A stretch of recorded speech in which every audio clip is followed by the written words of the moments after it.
ఇది ఆషాఢ మాసం, వచ్చేది శ్రావణ భాద్రపదాలు.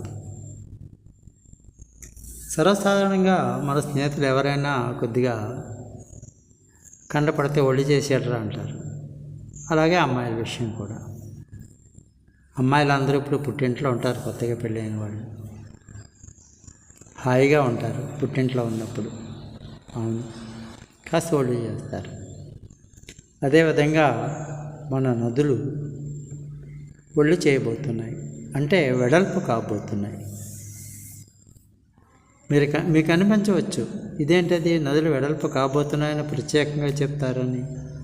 ఎస్, ఈ సంవత్సరం మన నదులు వెడల్పు కాబోతున్నాయి.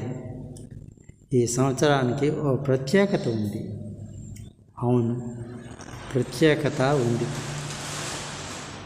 ఆ ప్రత్యేకతను మనం భవిష్యత్తులో చూద్దాం ఏమిటో. నమో నమః. సర్వే జనా సుఖినో భవంతు.